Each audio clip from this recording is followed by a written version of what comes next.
Okay, I'm going to be going over how to make the plaster arm cast. Just a few directions before we start.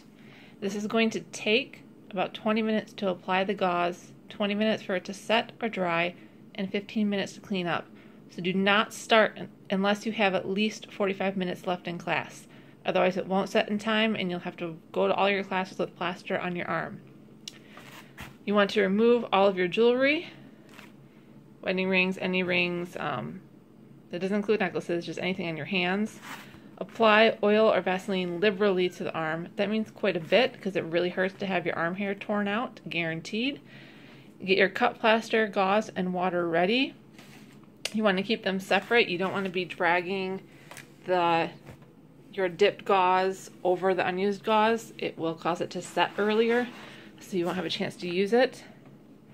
And then work from your fingers to your elbow. You don't want to be kind of working all over at once, otherwise one area will dry and you can't add more on. So work from fingertip to elbow. You want 4 to 6 layers. You want to work fast. It dries, it'll harden, and then it's harder to add more layers. And then you want to make sure you're crisscrossing the gauze so that it's not all going the same direction. That makes it stronger so you don't have to do as many layers. Okay, so I've removed my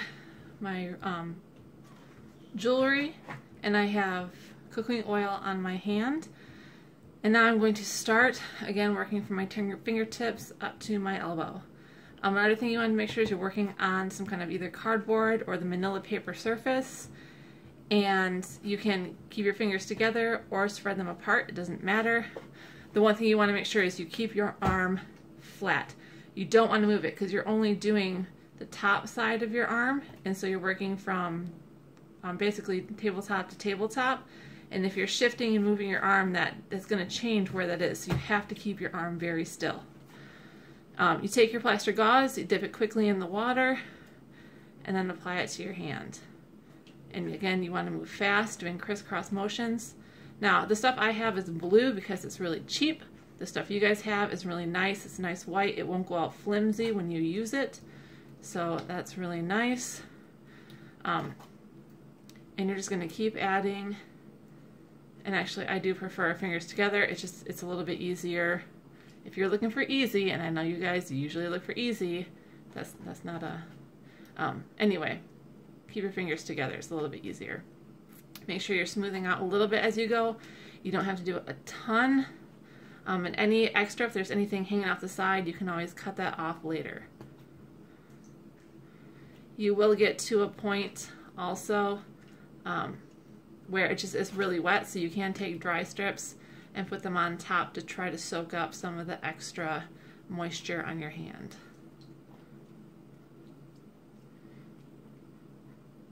And now I'm going to pause this while I finish up my hand. Alright, and as you work up your arm, you can always worry about smoothing out later also, but you want to constantly, as it starts to dry, press and poke and feel for any areas that seem weak. If they seem weak, you need to add on more layers. Make sure you get the edges over here really well. You don't want to end up with something that is doesn't have a clean edge or is not rounded out, because then you'll be able to see that in the finished product. That's not good craftsmanship. And again, it's just working to smooth it out, smooth it out, smooth it out. Adding more as you go. You also want to have a nice finish at the top, up by your elbow. I don't know if mine's visible on the camera, and I can't move the camera, can't move my arm, so you'll have to see it later. But make sure that it has a nice finished edge, and what I mean by that is it's not jagged. You want it to be a nice squared look to it that'll make it look more finished. Again, better craftsmanship. As you're working also, if you're noticing that it's really wet, you can set, I already said you can set the pieces on, and you can always dip your hand in water to add a little bit of water to it. That keeps them from getting too wet, but helps you create a nice smooth finish. And then any areas that have marks that they look like they're not getting really smooth, Put another piece of gauze on there and just work to get it smooth. The smoother you get this as you're working, the easier it will be to add your design later. And that is going to be a big deal because you don't want to have this awesome design and then try to put it on your cast and come across a bump in your cast that totally ruins your design. So make sure you are working to get this as smooth as you can. Again, feel for any weak spots, any spots that feel like they don't have the 5 or 6 coats of gauze on there.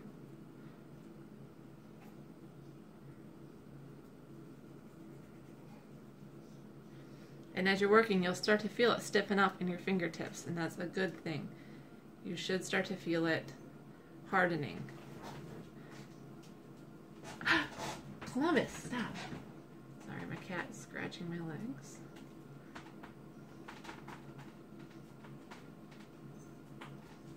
And pay really close attention to your edges. Get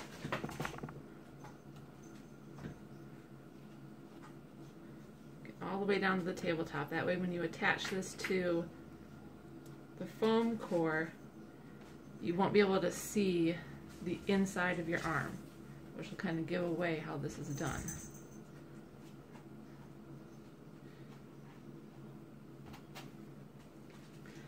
It does help, and I will suggest that you work with a partner to do this. If you have your arm still and they apply your gauze, and then next class time you switch so that they're applying, you apply their gauze to their arm and then they apply your gauze to your arm. Make it a team effort. And that really does help because it is a struggle to do this on your own. It may look easy because I'm doing it, but that's because I'm your freaking art teacher and I've done this a whole bunch of times. If you'd like to see my example from last year, it's on the back countertop. Just look behind, find the one that has blue behind.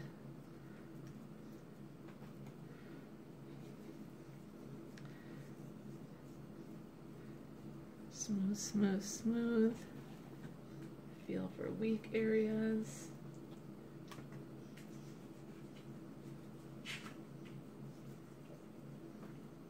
Especially weak areas in your fingertips. If you have weak areas in the fingers, then when you try to take this off, your fingers will actually collapse, and nobody wants that happening.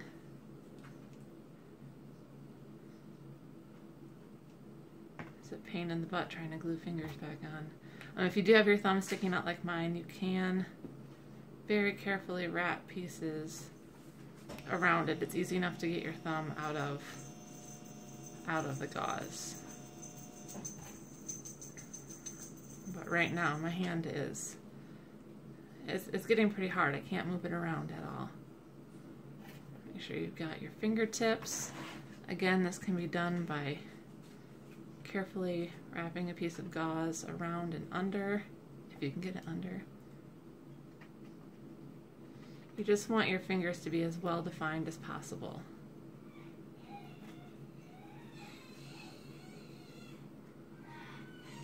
I can't even lift mine anymore.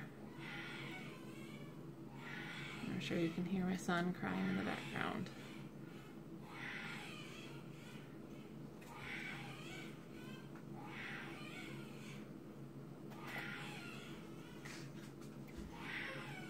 And I know Miss Richardson's watching this, but if any of students are watching this, let me tell you, I can't wait to meet you guys.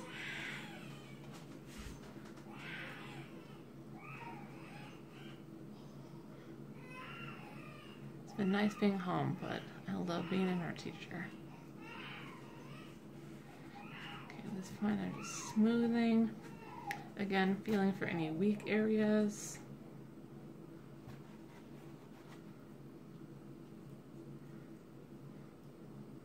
Also, again, you guys have nicer gauze than I do, so it won't take as many layers.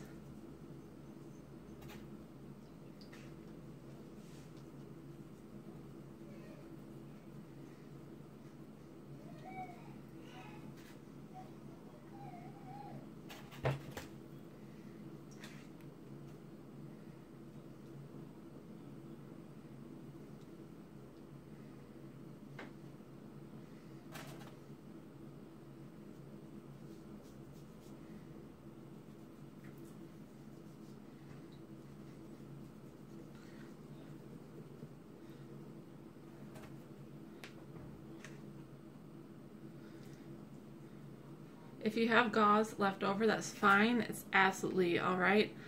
It's even a good thing because then you can go back and use some of it to finish your edges even better by wrapping them front to back. But because everyone has different arm sizes and we kind of gave out the plaster gauze arbitrarily, some of you may have extra, some of you may not. Feel free to share. No, there's nothing wrong with sharing with your classmates the extra that you have. I will say, if you mess this up, if you don't pay attention to directions and you waste the gauze because you didn't give yourself enough time, because you didn't do enough layers, because you didn't wrap it properly, you do not get more gauze. If anything, I will bring some of this colorful stuff from home when I come back, but until then you get an incomplete grade. And yeah, because we do not want to be wasting this gauze. It is not a cheap supply. It's something we're very lucky to have.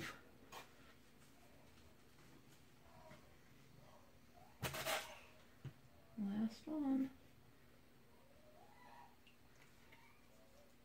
And once you have it on there, you have to hold very still. This is not a time to be messing around, to be chatting with friends too much, because when you're talking you tend to lose sight of what's in front of you. So just focus on your hand and letting it dry. Alright, and as this dries, as it gets dry enough, you can see that it gets less shiny. You lose some of the sheen because of the water evaporating. And then I don't know if you can hear that on there, but it sounds nice and hard. That's telling me that I have enough layers on here. You want to make sure you don't do your whole arm, otherwise there'd be no way of getting it out. Cutting your arm out of these things is not really an option. It could be quite painful.